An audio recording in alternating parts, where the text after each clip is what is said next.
Hola, muy buenas a todos los cubanos. Estamos de vuelta con esta sección de entrevistas para escuchar todas las voces posibles hablando de ese proceso de transición en Cuba. Y vamos a analizar hoy un incidente, por llamarlo de alguna manera, que hemos tenido en la mañana de hoy en Cuba. Vamos a hacerlo con nuestro invitado Julio Schilling. Él es analista, experto, politólogo, es experto en transiciones democráticas, en movimientos ideológicos en América Latina y es director de Patria de Martí, una organización que promueve la democracia en Cuba, que busca acabar con el comunismo en Cuba e implantar un sistema republicano de país. Y con él vamos a hablar de muchas cosas. Vamos a empezar por ese incidente, haciendo una lectura que Julio nos ayude a analizar qué ha podido pasar en Cuba. No vamos a especular con los hechos porque no sabemos exactamente, tenemos solo la versión del Ministerio del Interior de Cuba. ¿Qué lectura tiene eso ahora?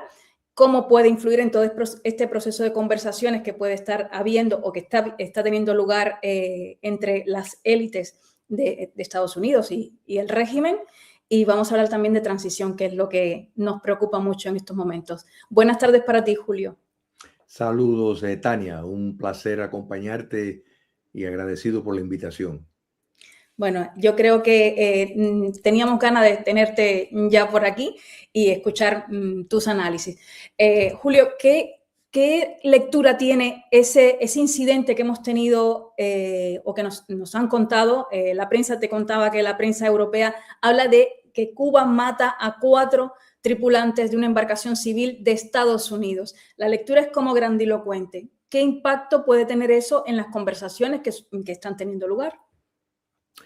Primero, me parece que esto es otro montaje más de la dictadura castrista para tratar de lograr un impacto en las relaciones públicas y ver qué pueden en esas conversaciones que, de nuevo, se habla de conversaciones, pero no sabemos a ciencia cierta con quién se está conversando, si se está en efecto conversando. Lo que sí tenemos la seguridad de que los Estados Unidos tiene ya una programación para la región que es un contraste con lo que por décadas podemos categorizar como un cierto abandono de América Latina, que es un espacio que ha sido llenado tristemente por China, Rusia, Irán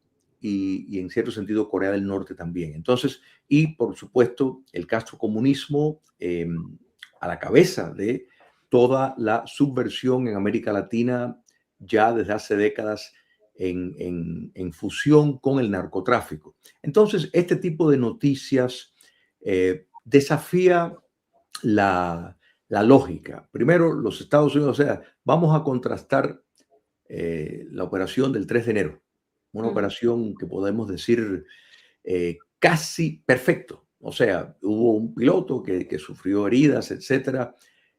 Algunos soldados sufrieron otras heridas menos dañinas, pero no hubo muertos. O sea, se pudo penetrar el sistema antiaéreo chino, ruso, los drones iraníes, la inteligencia castrista, la alta élite de las Fuerzas Armadas venezolanas.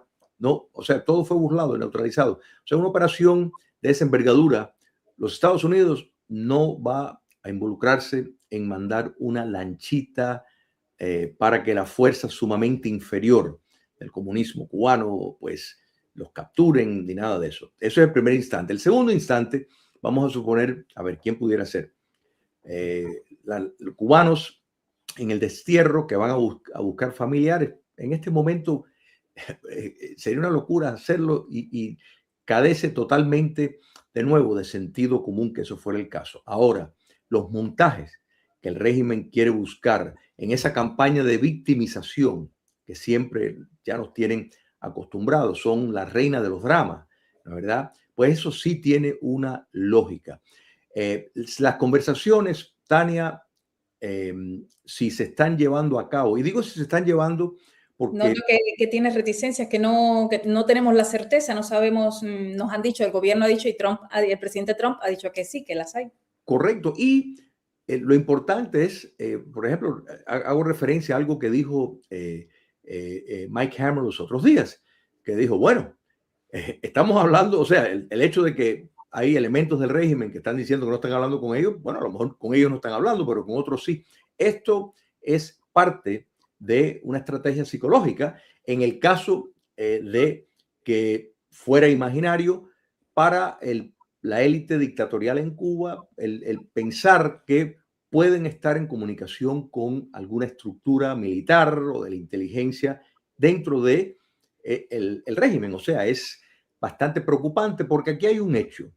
Lo que ocurrió el 3 de enero tuvo que haber contado con una quiebra en la inteligencia castrista. Es más, nos podemos montar un poquitico antes. El rescate de los rehenes en la embajada argentina en Caracas, uno de los lugares más custodiados por la inteligencia castrista, en sus narices salieron. Quiere decir que hay serios problemas dentro de lo que en un momento fue un cuerpo temido en el mundo. Sí, sí.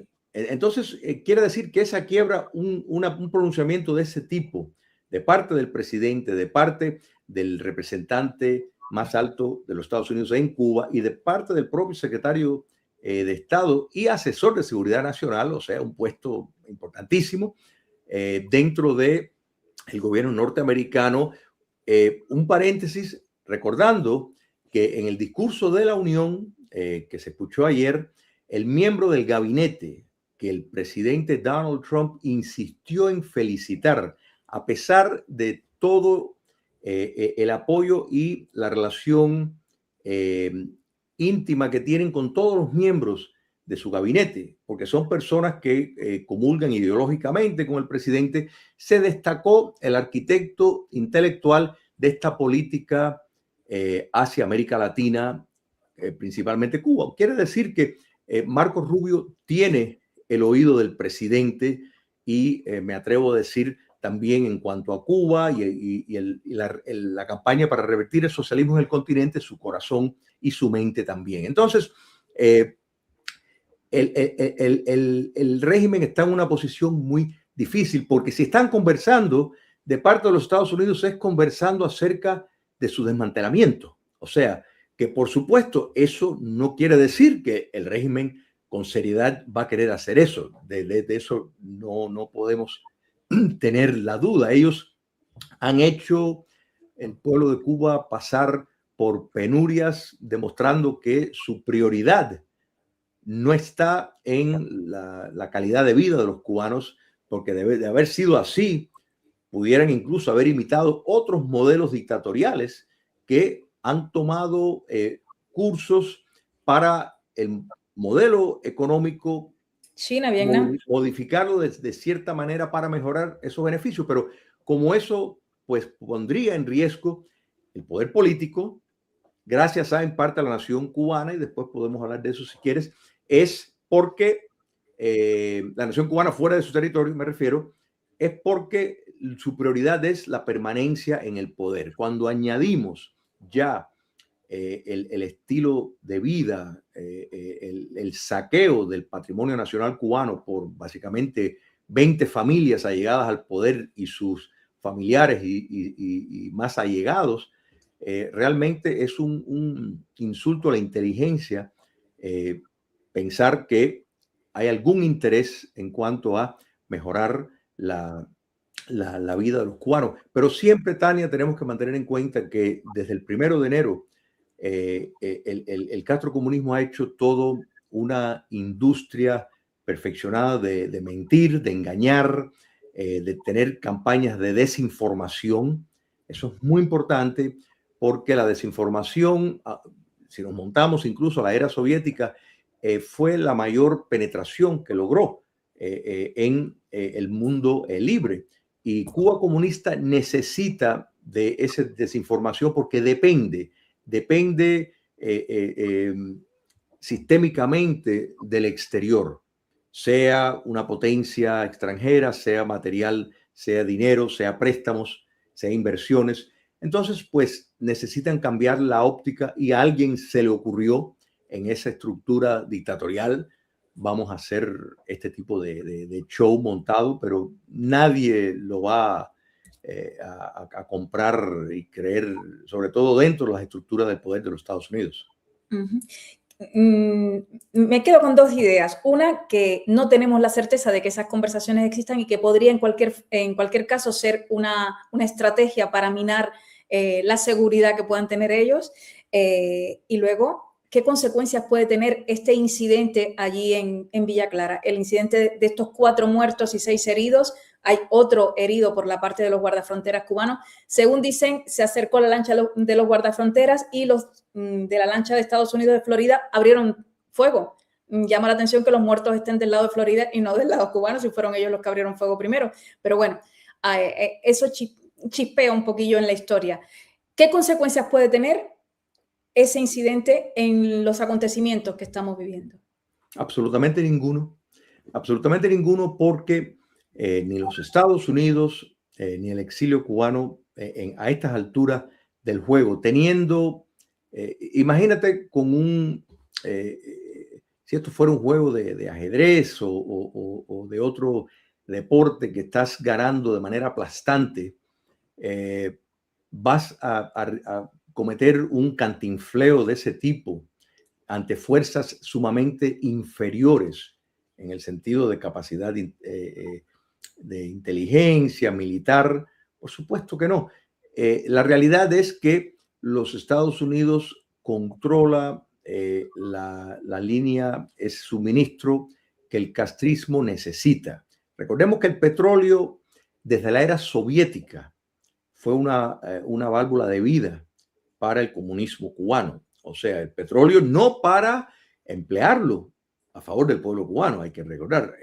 Desde la era soviética era para revenderlo en el mercado internacional, cosa que la Unión Soviética pues se los concedía a Cuba a un precio especial y Cuba comunista pues lo vendía en el mercado internacional en moneda dura. Bueno, lo mismo ha hecho con el petróleo venezolano. O sea que en ese patrón siguió. La única diferencia es que la caída del comunismo soviético pues llevó a Cuba comunista a ser quien daba las órdenes y ya no podían seguir la vía bélica de las guerrillas en América Latina, sino se adoptó el modelo dictatorial del Foro de Sao Paulo, que consiste en llegar al poder por la vía democrática y una vez que estás en el poder tratar de desnaturalizar el sistema para permanecer en él. Nicaragua y Venezuela han sido los casos exitosos, tristemente, de ese modelo. En otros países no ha funcionado porque no se lograron cooptar las Fuerzas Armadas, por ejemplo, como en Ecuador, como en Brasil, pero así todo el castrismo sigue teniendo una presencia a través del continente y sigue insistiendo para que sus candidatos, Rafael Correa en un lugar, en este caso Lula da Silva, que está en el poder en el Brasil, pero no tienen el control de las Fuerzas Armadas. Entonces, todo esto es una maquinaria de la cual Cuba adoptó, pero el petróleo es una fuente de ingreso, como también lo es el narcotráfico. Entonces, ahí está parte de la complicación. El narcotráfico se ha dificultado por el control de la frontera sur de los Estados Unidos, la presencia militar en el Caribe y en el Pacífico, precisamente aguardando la entrada de drogas. La invasión del dictador Putin a Rusia complicó también las transacciones que el castrismo hacía de lavado de dinero y de movimientos para esquivar las sanciones, porque los bancos de Putin servían en Europa al régimen castrista como mecanismo para desviar los sensores, evitar los sensores, mejor dicho, y ya el escrutinio a los bancos de Rusia tras la invasión a Ucrania, pues cambió la dinámica. Y fíjate, Tania, que el empeoramiento del acceso a electricidad en Cuba ocurre prácticamente después de la invasión rusa a Ucrania. Y mucho tiene que ver con eso, no tanto el petróleo de Rusia, sino el servicio que los bancos de Putin le daban a la dictadura cubana para hacer este tipo de trabajo sucio. Aprovecho que ha tocado el tema del narcotráfico porque, Maduro fue extraído como de Venezuela por narcotráfico. De Cuba, la izquierda dice que o los medios de izquierda o afines a la izquierda dicen que Cuba es como, como fiel, sobre todo los que defienden el fin del embargo, que Cuba es un fiel colaborador de Estados Unidos en temas de narcotráfico, y usted mencionará el narcotráfico. ¿Tenemos pruebas? Sí, las pruebas sobran. Las pruebas son. Recordemos que el dictador Raúl Castro tiene un encauzamiento por su participación en el narcotráfico. O sea que ese encauzamiento precede el encauzamiento por asesinar a 3 estadounidenses y un residente estadounidense de los hermanos al rescate. Y ayer se cumplieron 30 años de ese vil ataque. O sea, ese encauzamiento para los Estados Unidos, donde hay un Estado de Derecho, para un fiscal poder tener un encauzamiento, sobre todo sobre una figura extranjera, tiene que tener una cantidad de información sumamente abundante y clara. Si no, no se arriesgan por cuestiones de desprestigio, por cuestiones de repercusiones en otros casos. Pero es que tenemos testimonios de testaferros colombianos que no que dicen que Raúl Castro, o sea, lo aprobó a distancia, sino hay testimonios de la colaboración directa, cara a cara, con Raúl Castro. De modo de que, por supuesto que la evidencia existe y podemos decir que Cuba comunista empezó desde la década de los 70 a involucrarse en eso. Inicialmente lo vieron como una forma de desestabilizar a la juventud estadounidense, particularmente con la guerra en Vietnam. O sea que eso fue un mecanismo de subversión de la cual Cuba comunista fue muy activa. Recordemos que desde que llegaron al poder establecieron nexos a través de la década de los 60 y ya en los 70 entraron en el tráfico de droga, pero como mecanismo principalmente para impactar los Estados Unidos y crear un problema. Descubrieron posteriormente que era un negocio muy lucrativo y ya en los 80 activamente han tenido una relación con los carteles colombianos y posteriormente con los carteles mexicanos. Si miramos, Tania, por ejemplo, el éxodo, o sea, este último éxodo, porque los éxodos también han sido un instrumento del castrocomunismo para desestabilizar los Estados Unidos y a la misma vez preservar una domesticación social dentro de Cuba y pues los deja salir. Y la última vez fue en reacción al 11 de julio. ¿Quiénes estaban organizando el transporte de esas personas? Bueno, los carteles de la droga. Los carteles de la droga que nos deja ver con claridad el vínculo que tienen. Y si unimos el papel del partido Morena en México, que fue una creación del castrismo, porque López Obrador desde hace mucho tiempo tiene una relación con la inteligencia castrista, pero López Obrador que ha navegado de partido en partido en México, pues le ponía ciertas trabas a la inteligencia castrista para operar. Entonces, bueno, qué mejor idea de que empezar un partido propio, Morena, y esto es consistente con los proyectos del Foro de Sao Paulo en términos de esta nueva metodología.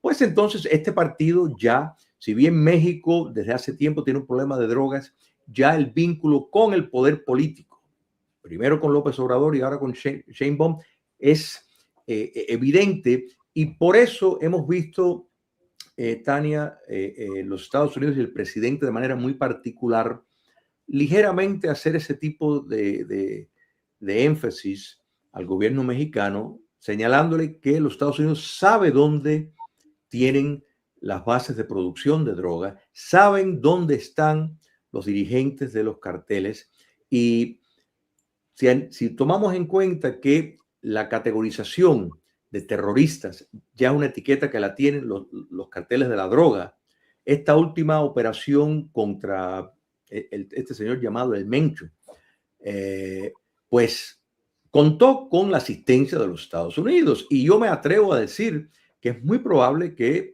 el gobierno estadounidense le dijo al gobierno mexicano, mira, o van ustedes o vamos nosotros. Y el gobierno mexicano dijo, bueno, déjame ir nosotros para no quedar tan ridículo, pero contó con la asistencia y la logística de los Estados Unidos. Quiere decir que todo esto es mala noticia para Cuba comunista por su implicación. Mira, para cerrar la idea, estos hoteles que han estado construyendo en Cuba, que nadie va, que están vacíos, o sea, es como hoteles para fantasmas, la verdad que lo están haciendo. ¿Por qué lo hacen? Si nadie, si los que existen no hay nadie, ¿para qué siguen construyendo más? Eso es muy sencillo, porque eso les sirve para lavar dinero en el evento. Si los Estados Unidos hubiera seguido el curso que Barack Obama tenía trazado de conceder crédito y acceso a crédito a cubanos, ya el régimen ha llevado una transición hacia la cleptocracia al estilo Rusia. Entonces, quiere decir que hubiéramos tenido allegados al régimen, no solo personas allegadas a Gaesa, sino otros negocios, negocios entre comillas, juzgados por lo que es un negocio en un país libre y democrático, para poder dar de colateral esos hoteles y tener acceso a préstamos. Es una manera excelente y fácil de lavar dinero. Entonces, por eso es que el castrismo ha estado aportando tanto que desafía de nuevo el sentido común y la lógica, porque con tanto desastre en la infraestructura de la electricidad y de todo Cuba que se está despedazando. Bueno, desde 1959 se ha ido despedazando, pero eso ha ido acelerando mientras más tiempo pasa. Y aquí está esta dictadura construyendo hoteles que ya los que tienen están vacíos. Es como un sinsentido total. Bueno, es un sinsentido mirado desde una óptica racional y una mentalidad de una persona libre, pero naturalmente la dictadura está buscando la permanencia. Entonces, si los cubanos tienen que pasar miseria, si el estándar de vida tiene que ir ya a nivel de los peores en el mundo, bueno, eso no les importa a ellos, porque la mentira, volvemos al tema de la mentira, es algo de lo cual ellos han dependido toda la vida, incluso desde que estaban peleando para llegar al poder. O sea, recordemos que Fidel y Raúl Castro en efecto llevaron a cabo un golpe de estado ideológico al movimiento 26 de julio, negando que eran comunistas, negando las conexiones que tenían con la inteligencia soviética y utilizando penetración de esa inteligencia en el Departamento de Estado para impactar la política norteamericana y hacerles creer que esa relación entre el castrismo, entre la alta élite, Fidel, Raúl Castro, no tenía ya una relación que hoy sabemos que desde finales de la década de los 40 ya había una relación entre la inteligencia castrista y los hermanos Castro. Entonces, traigo esto a colación porque la mentira es lo que ha constituido el castrocomunismo. O sea, todo ha sido base mentira. Mentir de que la República era un país atrasado, mentir sobre las estadísticas, todos constantes, que en Cuba no hay presos políticos, que en Cuba hay libertad, todo. Que no tenían colaboradores en Venezuela, correcto, que no tenían militares en Venezuela, sí. Julio, déjame actualizar Heidi Parra para los que acaban de entrar en conectarse. De la lancha solo se sabe la versión del Ministerio del Interior de Cuba, que dice que una lancha en aguas territoriales cubanas de Corralillo, Villa Clara, habían 10 personas en la lancha, 4 muertos y 6 heridos. Se acercaron los guardafronteras cubanos y los de la lancha de Florida dispararon a los guardafronteras cubanos. Resulta que solo está el comandante de los guardafronteras herido y del otro lado hay 4 muertos y 6 heridos. Esa es la historia que tenemos ahora, la versión del Ministerio del Interior de Cuba. Habrá que esperar porque han dado la matrícula de la lancha a ver qué dicen. Si echan de menos a alguien en Florida, que alguien echarán de menos si es verdad que esa lancha salió de Florida. Me gustaría volver al tema del narcotráfico, con esa relación que usted ha establecido entre el narcotráfico y la dictadura. ¿Cabría entonces la posibilidad de una extracción de Raúl Castro o de alguien del régimen con este argumento del narcotráfico? Eso sería lo ideal. Eso sería lo ideal porque en el caso del dictador Raúl Castro, ya tienen la evidencia ahí. O sea, no es como que tienen que empezar una investigación, es simplemente reactivar ese tipo de acción legal. Y recordemos, y esto uno puede mirar un mapa, lo que es el archipiélago de Cuba versus lo que es Venezuela, y dónde estaba ubicado el dictador narcotraficante Nicolás Maduro y dónde puede estar el dictador Raúl Castro. Y te das cuenta que sería una operación mucho, mucho, mucho, mucho más fácil. Aparte, están ahí en Guantánamo, prácticamente lo sacan y lo tiran para Guantánamo y se acabó. O sea, no me imagino ninguna brigada castrista entrando a rescatar al tirano Raúl Castro. Pero quiero añadir un contexto a esta noticia que, de nuevo, en mi apreciación es totalmente desinformación.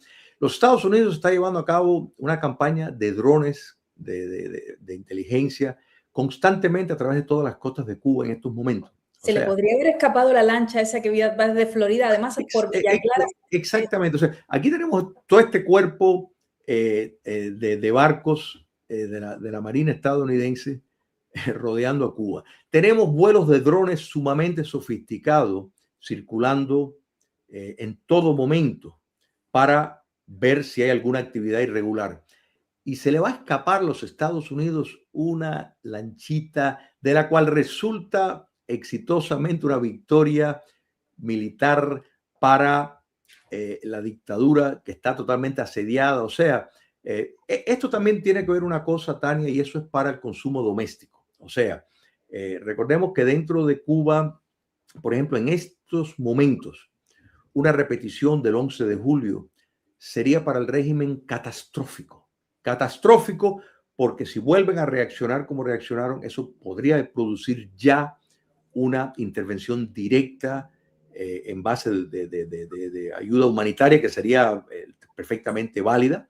Entonces, eso es el peor temor, el sentir y el mensaje de que son inmutables, reforzado por el terrorismo de Estado que han llevado a cabo por casi 7 décadas, pues les ha servido para eso. En este momento que ya los cubanos intramuras, aún los más allegados sentimentalmente al comunismo cubano, no pueden estar viendo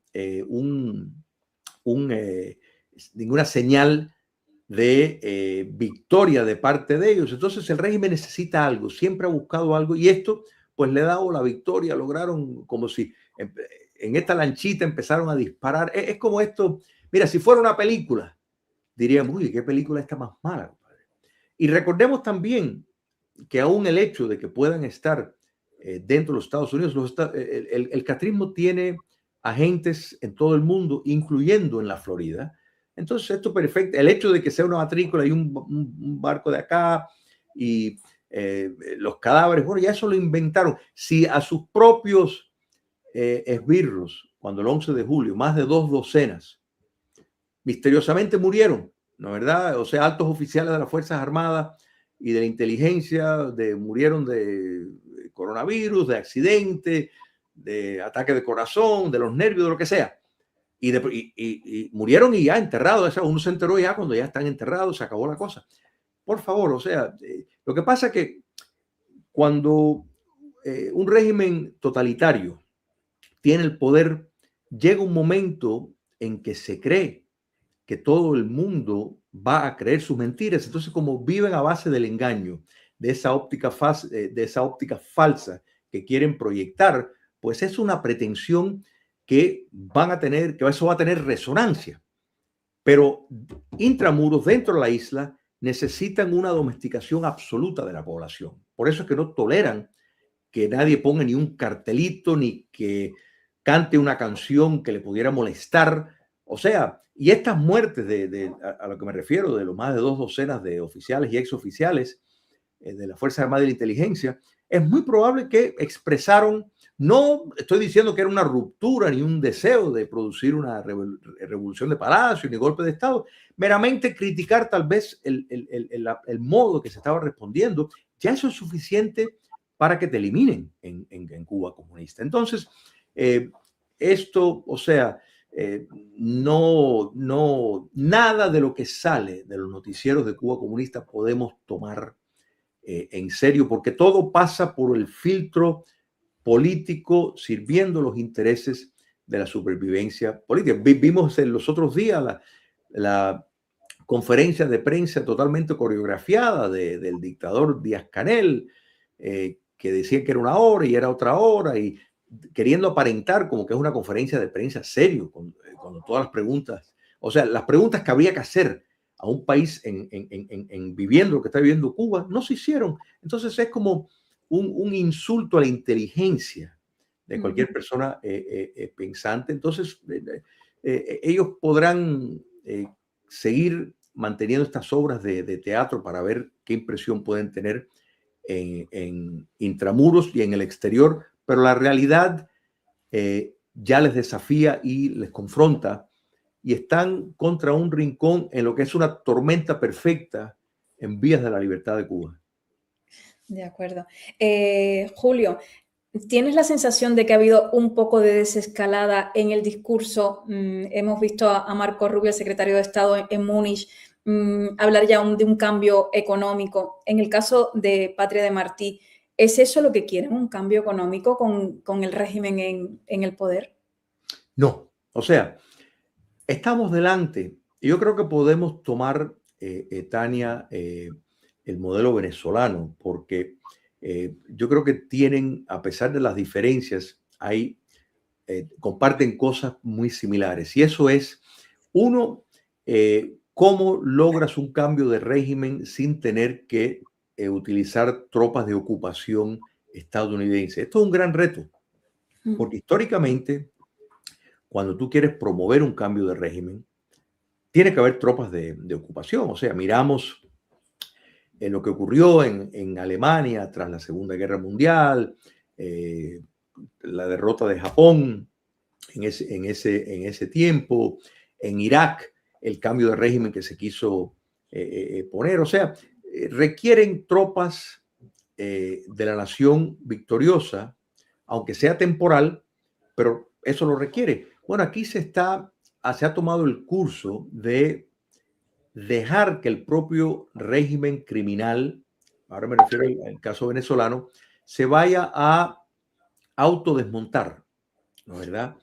La cuestión económica es con el fin de tener un alivio social, porque la historia nos demuestra que cuando hay, y esto lo vemos, por ejemplo, en el ex bloque socialista, que en esa fase inicial de transición de un sistema centralizado socialista a una economía de mercado, esos desajustes fue aprovechado por aliados del antiguo régimen para tratar de llamar a un retorno a ese pasado que, aunque fuera una porquería, pero bueno, por lo menos sabían lo que tenían, y el temor de transitar hacia un mundo de libre empresa que la evidencia empírica nos demuestra que es mucho más superior en cuanto a producir bienes y materiales, pero en ese proceso de transición puede ser un poco complicado a veces. Entonces, los Estados Unidos, cuando habla por la estabilidad económica, es para que ese periodo ocurra antes de la tercera fase, que es la era de la democratización. Entonces, es muy probable que eso es lo que ellos están apuntando en Cuba comunista. O sea, están tratando de llevar al régimen a que inicie ese tipo de curso. Pero, por supuesto, el régimen castrista no, o sea, hay una gran diferencia entre ellos y el régimen venezolano, y eso es que el dirigente del chavismo está preso en Brooklyn, en Nueva York. Eso no es el caso cubano. O sea, por eso es un encauzamiento, no solo de Raúl Castro. Tenemos a su nieto, el conocido como el cangrejo, y hay otros escorpiones dentro de la estructura del poder que los Estados Unidos sabe de sobra que están implicados en el narcotráfico, sabe de sobra que utilizan determinadas instituciones comerciales en Panamá y a través del mundo para lavar el dinero de la droga, para estar en efecto llevando a cabo esquivaciones, o sea, buscar socavar y pasar por alto las sanciones impuestas. O sea, los Estados Unidos tienen una serie de instrumentos legales que pudiera y debería de utilizar. Yo creo que eso iría, es tal vez lo primero que falta en este esquema. Pero en cuanto a si modificaciones económicas serían suficientes, no, por supuesto no. El problema de Cuba es un problema político, es un problema ético, y lo que hace falta, uno, es un cambio de sistema, pero tenemos que recordar, cuando hablamos de la era democrática, esa etapa, tanto en Venezuela como en Cuba, aquí es donde al gobierno democrático cubano o venezolano o nicaragüense, quiera Dios en su momento, le va a competir y esta es la parte más importante, llevar a cabo mecanismos de descomunización, que incluye la justicia transicional, que incluye procesos de ilustración. Ilustración quiere decir que ciertas personas allegadas a el régimen castrista no pueden ocupar esos puestos. O sea, jueces que condenaron a cubanos a ser encarcelados y torturados por meramente expresar su opinión. Bueno, esos jueces no pueden seguir siendo jueces en una Cuba libre. No lo pueden ser. Entonces, aquí no estamos hablando de meramente llenar las cárceles de los responsables, sino la ilustración es que ciertas personas que estuvieron al servicio del cometimiento de crímenes de lesa humanidad no pueden seguir en determinados puestos. Se acabó. Eso es la ilustración. La simbología del castrismo tiene que ser borrada. O sea, para evitar, por ejemplo, lo que pasó en Rusia, para evitar lo que pasó en Nicaragua, se tiene que llevar a cabo un proceso de descomunización que incluye la justicia transicional.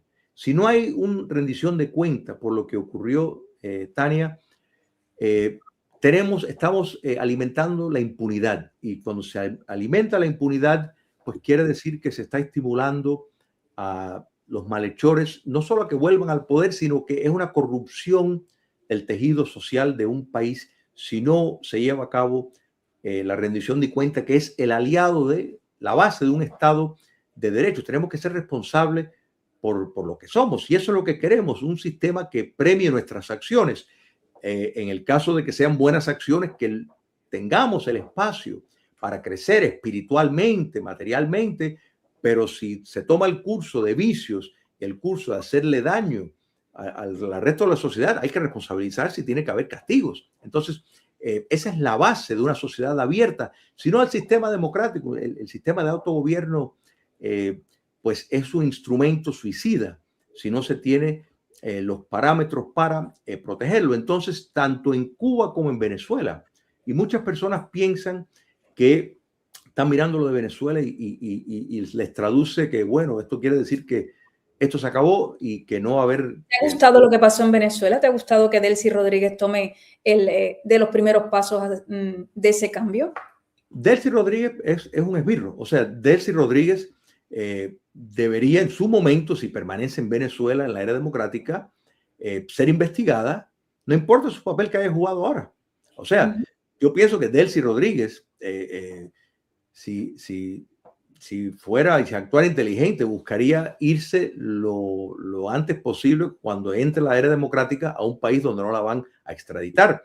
Pero bajo ningún concepto debe ella de no tener que rendir cuentas por su pasado, ella, el hermano y toda la estructura que está en el poder ahora. Por eso es que hay que hacer esta diferenciación, que la transición democrática, aquí hay dos cosas. Está la liberación, que es la caída del régimen dictatorial, pero después está la democratización. Son dos cosas diferentes. La democratización es todo un proceso que, para que logren esas instituciones democráticas alcanzar profundidad, tiene que haber un Estado de Derecho y tiene que haber determinados procedimientos. Si miramos el ex bloque socialista, por ejemplo, ¿cuáles son los casos más exitosos en esa transición? La República Checa, Polonia, Hungría, todos países que tuvieron ciertos grados de justicia transicional, ciertos grados de proceso de ilustración, ciertos grados, la ilegalización del Partido Comunista, ¿verdad? Todos estos son mecanismos necesarios, como se hizo con Alemania nazi. Y no es por el hecho de que sean comunistas, es porque son partidos antisistemas. sea fascista o sea comunista. Entonces, estas medidas no se tomaron en Rusia, por ejemplo. Por eso, el modelo del putinismo es un modelo postsoviético que no enfatiza tanto la ideología, pero parte de esa misma base de tener un control arbitrario del poder político.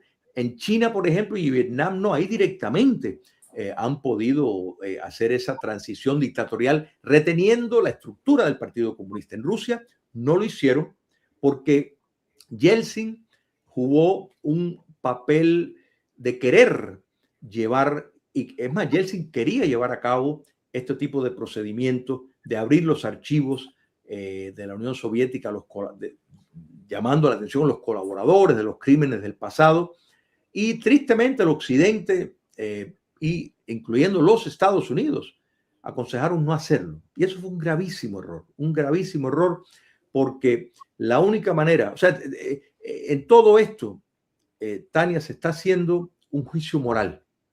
Y eso es si miramos cuál es el daño más grande que ha hecho el castrocomunismo, bueno, es un daño antropológico.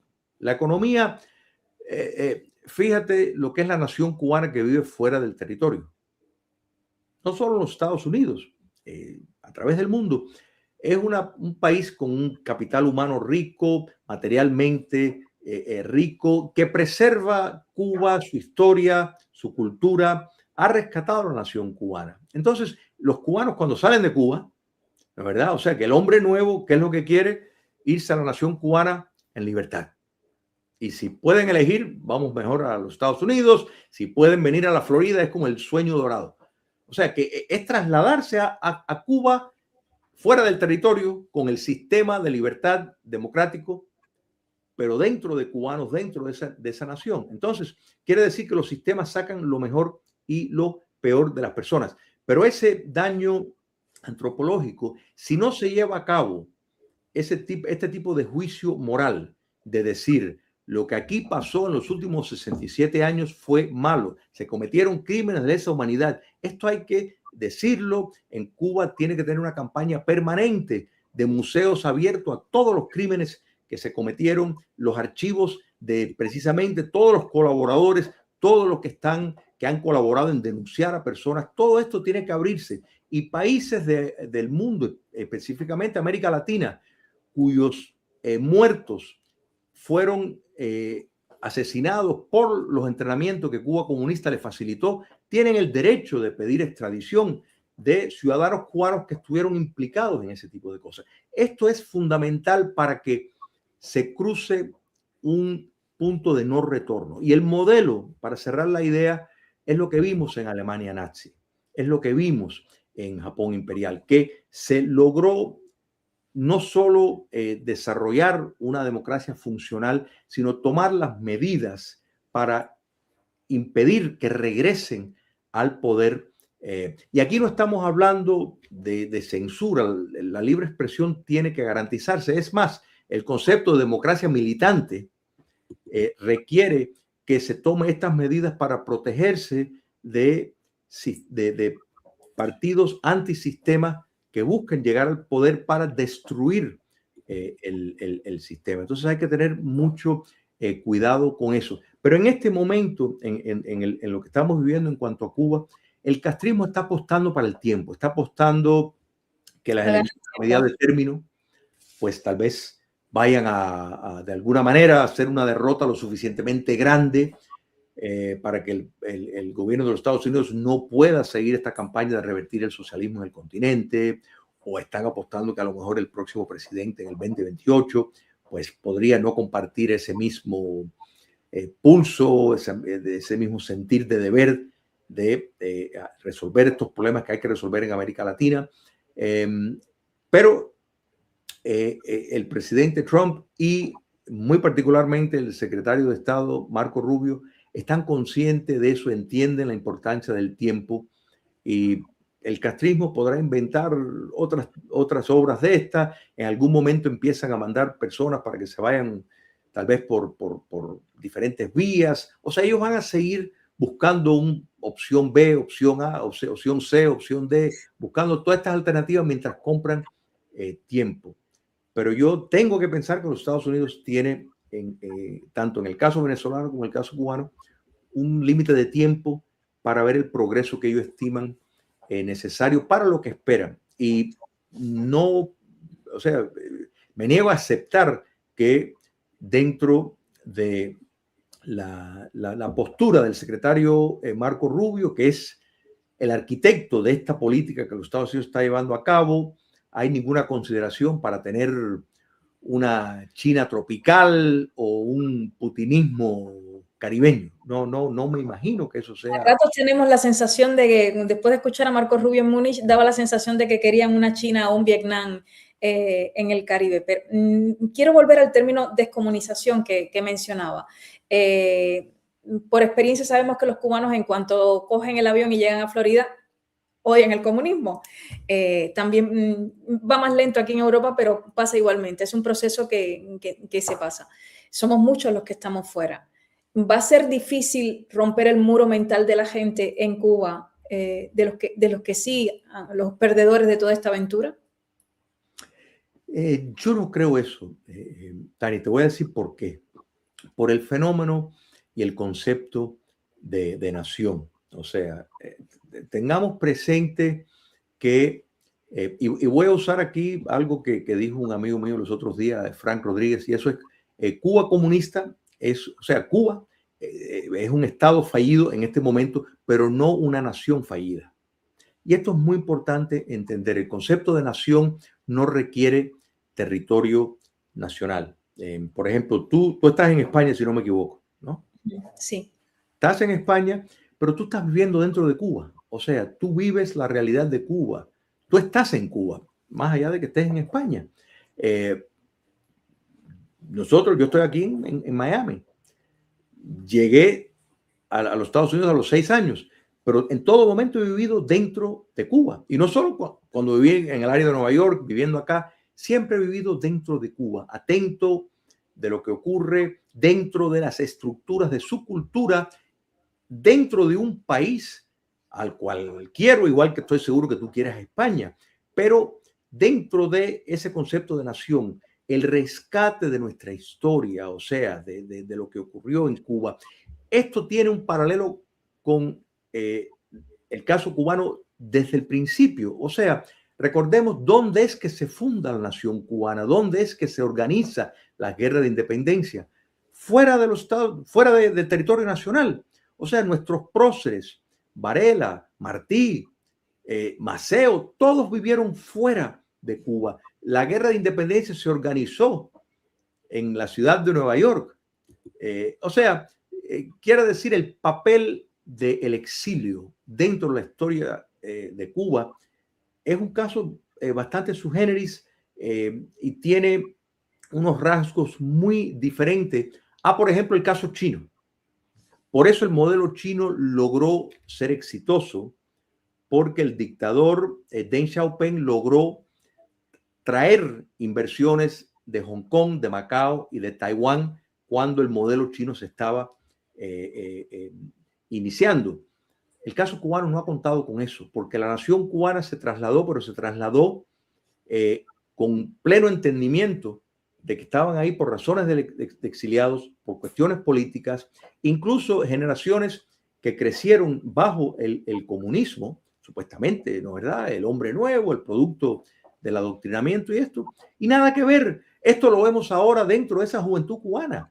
Tú seguro que has escuchado jóvenes que apenas menos de 20 y pico de años expresarse con una claridad en cuanto a quién es el culpable de los males que ocurren en Cuba, qué cursos hay que tomar. Los vimos el 11 de julio, donde se pidió cambio de sistema. No estaban pidiendo, mándame un muslo de pollo, tráeme papel de inodoro. No, estaban pidiendo cambio sistémico, ¿no es verdad? Abajo el comunismo. Muy claro el mensaje, muy claro el mensaje. Quiere decir, en parte, la existencia de la nación cubana fuera del territorio nacional ha alimentado esas campañas de concienciación.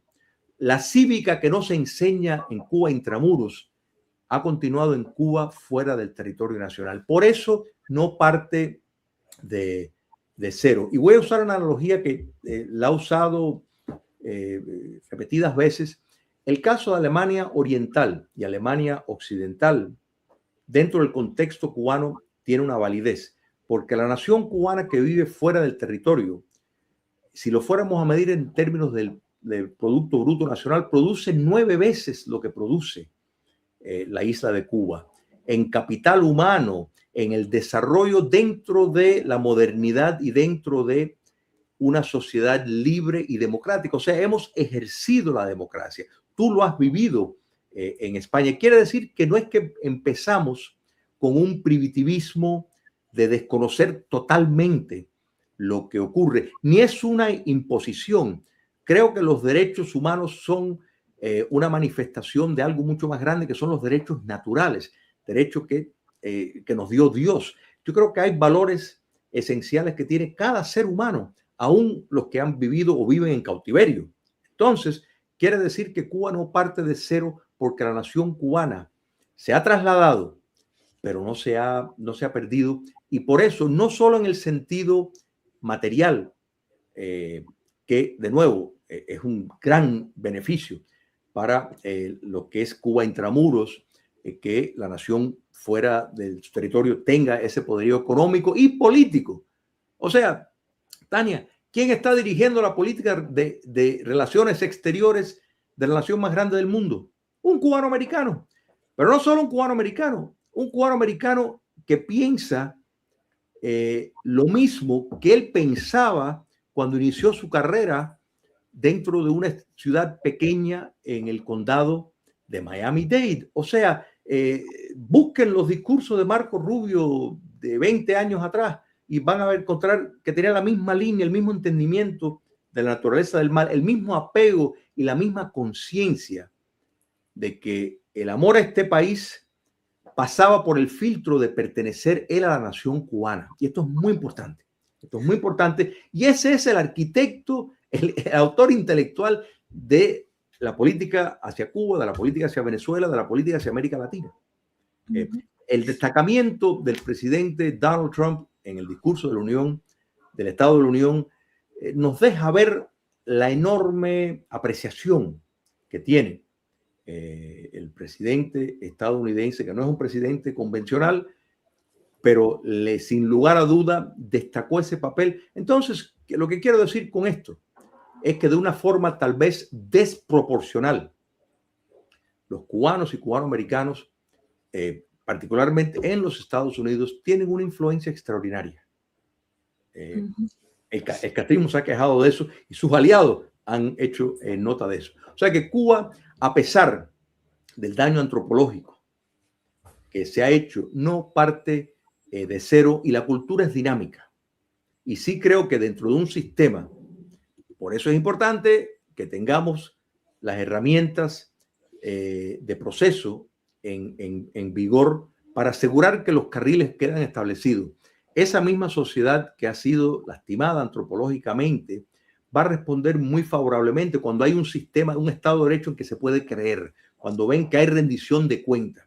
Esto es muy importante. Tú tienes que entender de que si fulanito se robó o se benefició de un poder político dictatorial, él tiene que responder por eso. Tiene que responder por eso. Y los familiares de estas 20 familias que han saqueado a Cuba van a ser buscados y se buscará todas las vías legales para obligarlos a rendir cuenta y el dinero y devolver ese dinero que se han robado.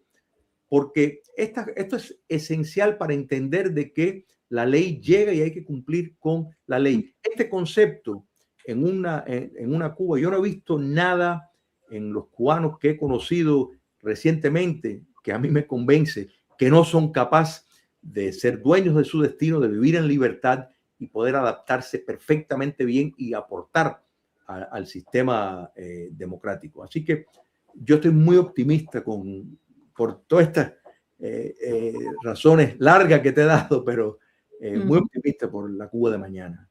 Ayúdanos a entender ahora, Julio, por qué se autoriza a vender petróleo venezolano a entidades, a las MIPYMES, a entidades privadas en Cuba. Si eso lo hubiera hecho un gobierno demócrata, le estaríamos tirando al cuello ahora. Todos queremos el cambio. Estamos todos así de no voy a decir nada porque lo que queremos es el cambio. ¿Es este el camino? Mira, yo acabo de escribir la semana pasada precisamente un escrito alertando sobre este tipo de problemas y señalando a los PYMEs como un instrumento de esa transición, una manifestación, mejor dicho, de esa transición dictatorial, o sea, de una dictadura comunista a una cleptocracia al estilo de Rusia. O sea, ese es el curso que está en juego. Yo espero que esa decisión sea reconsiderada porque en Cuba no hay ningún negocio no estatal o menos privado que no esté vinculado al despotismo castrista. Absolutamente ninguno. Entonces, creo que lo que está buscando los Estados Unidos es dejar entrar una cantidad mínima para evitar un estado Una ola de hambruna migratoria generalizado, o pero una ola migratoria que vuelva a desestabilizar, o sea, porque si ellos abren las fronteras, ¿qué hacemos? ¿Disparamos contra la gente que quiera salir? no, simplemente no lo dejan entrar. O sea, los Estados Unidos yo creo que eso sería porque en efecto es un acto de guerra.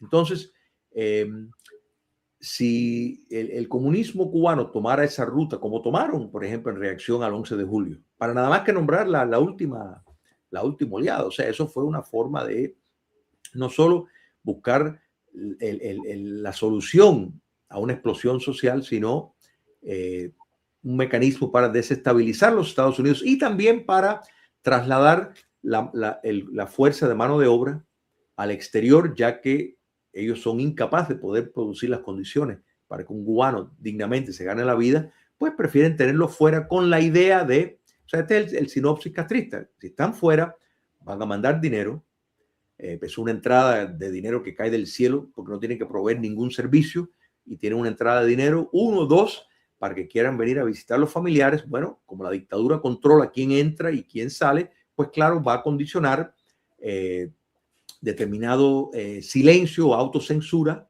de personas que quieran entrar. Estoy seguro que alguien que se pronuncia demasiado contra el régimen no lo van a dejar entrar. Entonces, este era el diseño del raulismo desde el primer momento. O sea, poder tener una nación, despolitizar la nación cubana, o sea, fuera del territorio nacional.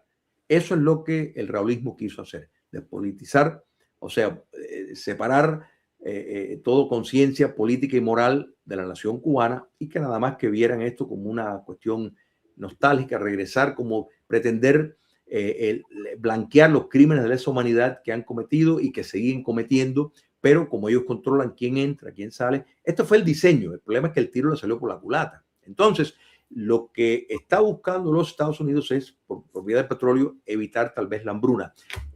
De que en este momento fueran a proyectar un éxodo, pienso que las acciones de los Estados Unidos sería bastante contundente, porque hay que entender una cosa, Tania. Los Estados Unidos no tienen que mandar a Marines para que entren por las costas cubanas con drones solamente, atacando los puntos estratégicos de los centros de inteligencia y de represión en Cuba. Basta. Una campaña de ese tipo puede lograr los resultados que todos queremos. De modo de que cuando el presidente Trump dijo los otros días que no sería duro, que no sería difícil, la verdad, hacerlo, es porque él está respondiendo ya después de que tiene de sobra la información de lo que tomaría semejante acción en Cuba. De modo de que eso no, bajo ningún concepto pienso que está bajo consideración del castrismo. Ellos lo que van a tratar es de buscar tiempo y darán alguna señal de algo y mientras esperan tiempo. Esta maniobra es tirar la bola a ver qué repercusión tiene, qué... Habría que ver, porque normalmente se dijo que iba una flotilla de progresistas, de progres para Cuba, que de Miami también iba a salir algo en respuesta a aquello, y resulta que llega esta lancha ahora que ha burlado toda la vigilancia del Caribe, y Claro. llega allí y ganan los 5 combatientes guardafronteras frente a 10 personas que están en una lancha con matrícula de Florida. O ponte a pensar eso. Los Estados Unidos, que está por medio de la utilización de drones súper sofisticados, los Estados Unidos tiene también una nueva rama de las Fuerzas Armadas, que es el Comando Espacial, que eso lo empezó el primer término del presidente Trump. Ese Comando Espacial es básicamente desde el espacio una enorme fuerza de capacitar de manera inteligente, tener las lecturas, poder desdibujar todas las comunicaciones entre enemigos en la Tierra, las comunicaciones, que eso fue lo que ocurrió el 3 de enero, y tener los sensores de todo lo que está ocurriendo, ¿no? ¿Verdad? Dentro de un territorio que ellos están enfocados. Así que vemos cómo, por ejemplo, las lanchas con narcotraficantes son pulverizados en alta mar. Vamos a creer que en medio de toda esta tensión, porque los Estados Unidos es consciente de todo lo que puede ocurrir a nivel global por lo que está ocurriendo, van a no darse cuenta de una lancha que sale de la Florida. Es como, de verdad que yo te digo a ti que la imaginación del castrismo cada vez está más perturbada. O sea, la campaña de embrutecimiento cívico que han querido imponerle a los cubanos les ha rebotado, y realmente están ya en una existencia surreal a lo ridículo. Y esto es una maniobra de esa que carece o sea, es como ni una novela mala de un escritor mediocre eso se pudiera haber inventado. Llegamos a la hora de entrevista, llevamos una hora conversando y no quiero acabar sin preguntarte, ¿te está pareciendo lento todo este proceso? ¿Se te está haciendo lento? Si entramos en la ecuación de que los Estados Unidos quiere a toda costa evitar que tener tropas de ocupación, no me parece lento.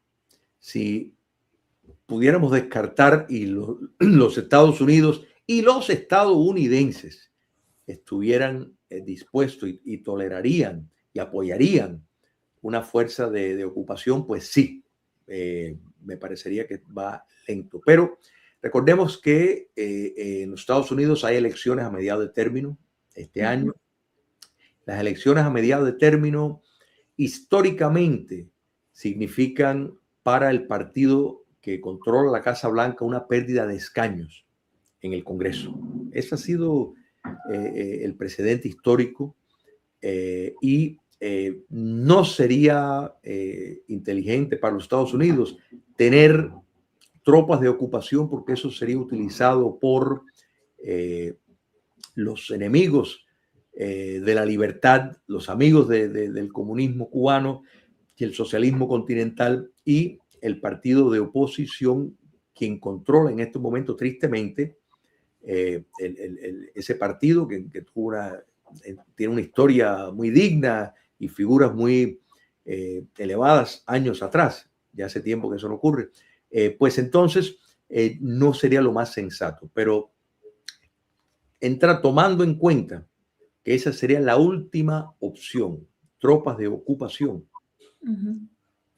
no me parece lento. Ellos están dejando entrar, o sea, ellos están dejando que las cosas tomen su curso, porque entienden que el castrocomunismo es un modelo parásito que necesita de oxígeno externo, de divisa. Claro, pero si le quitamos a Venezuela y empezamos a mandar barcos con ayuda humanitaria, petróleo de Venezuela, pues al final la agonía se alarga. Bueno, la ayuda humanitaria, recordemos, los Estados Unidos ha sido y probablemente va a seguir siendo el mayor benefactor en ayuda humanitaria, pero esto juega parte de la estrategia que yo creo que la Casa Blanca tiene, es evitar, porque recordemos, en el caso de la ayuda de los Estados Unidos, se está llevando a cabo por la Iglesia Católica, Sí. y no directamente por el régimen. Ya la ayuda que está mandando México, que puede estar mandando otros países, si lo están canalizando a través del régimen, es otra cosa. Pero recordemos que aquí el gran problema no es que llegue ayuda que de alguna manera puede aliviar el dolor de los cubanos en la isla, sino productos que el régimen pueda revender en el mercado. Y ahí es donde está la clave, y de ahí la privación del petróleo y el escrutinio que tiene, que lo vemos también en el caso de Venezuela, donde los Estados Unidos es quien decide a quién se le vende, cuál es el precio que se pone. Ya, por ejemplo, el petróleo subsidiado que le daban a China, ya no se lo pueden dar a China al precio que se lo estaban dando. Tiene que ser a precios del mercado, y ese dinero es retornado a Venezuela. O sea, porque hay que entender de que hay una regularización extraordinaria en cuanto a eso. Entonces, en cuanto a Cuba, que México le mande determinados artículos, que el régimen pues se quede con la mayor parte para sus más íntimos, o quiere privilegiar a algunos en el poder. El caso es que no son artículos que no van a poder revender y buscar dinero. Yo creo que si eso lo hicieran, porque en el pasado sí han vendido productos que se donaban, productos médicos, que después Cuba comunista lo vendía en el mercado. Si eso llegara a ocurrir, pues entonces veíamos un mayor escrutinio en cuanto a eso. Pero quiero que quede claro que a mí me choca lo de involucrar actores llamados privados en Cuba, cuando son todos instituciones ligadas al poder político dictatorial.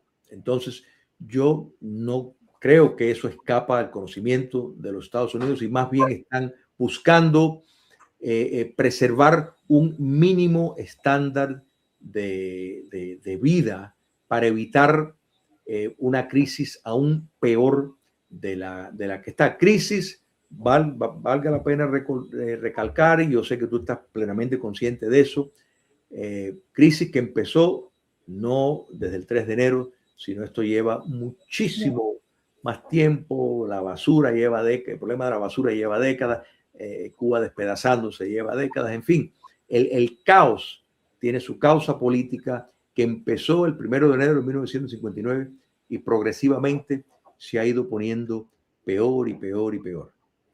Julio, la pregunta del millón: ¿cuándo va a ser el cambio?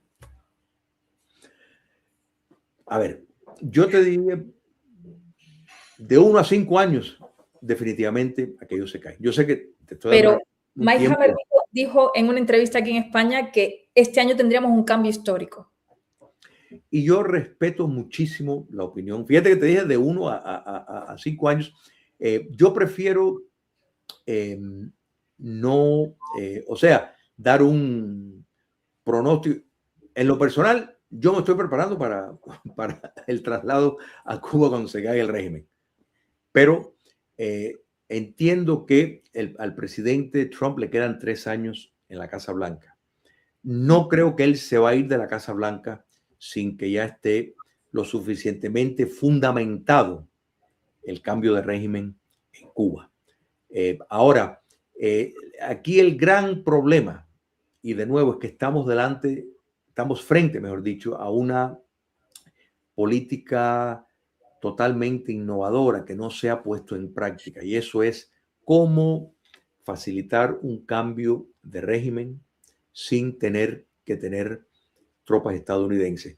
Recordemos que, por ejemplo, lo de Venezuela, todo ese gran éxito que vimos, no empezó el 3 de enero, empezó mucho tiempo antes. Sí. Entonces, ¿qué está pasando en este momento? No tengo ninguna duda que los Estados Unidos deben tener algún contacto con elementos dentro de la estructura del poder que están dispuestos a dar esos pasos decisivos.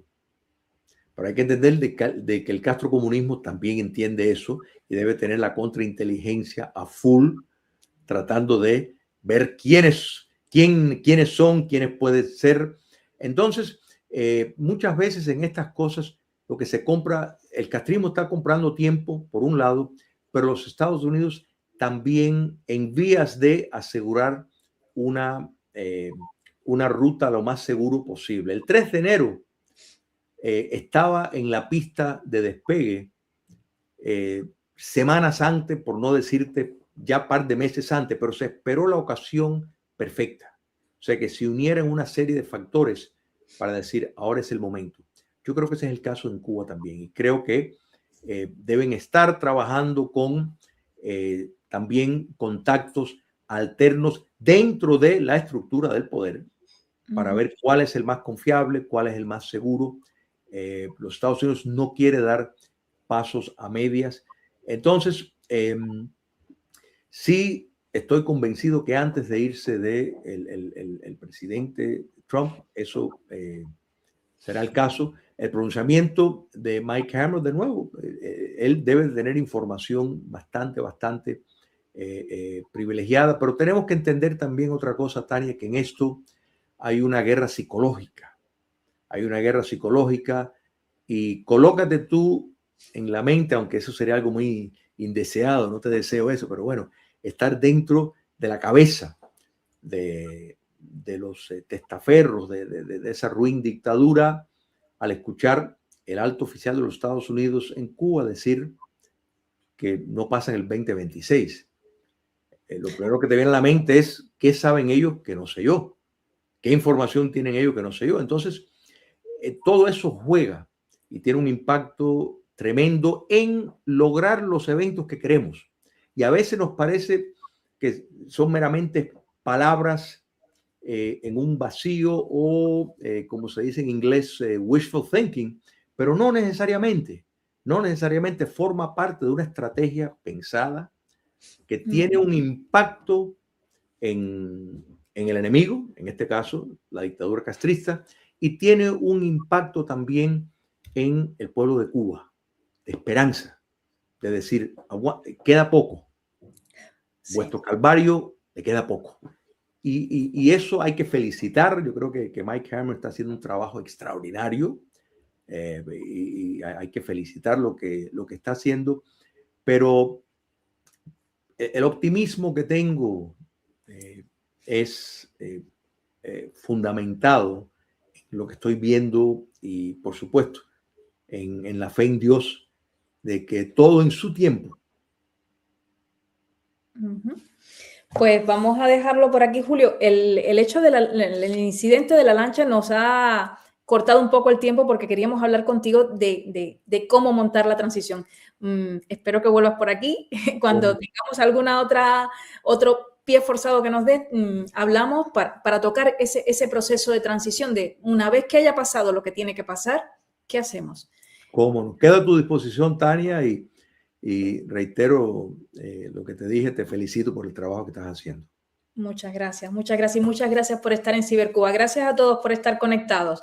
Volvemos con más noticias y vamos a volver también, vamos a seguir haciendo estas entrevistas sobre esa transición en Cuba. Vamos a escuchar todas las voces posibles. Muchas gracias, Julio. Hasta luego. Hasta luego. Adiós. Bye, bye.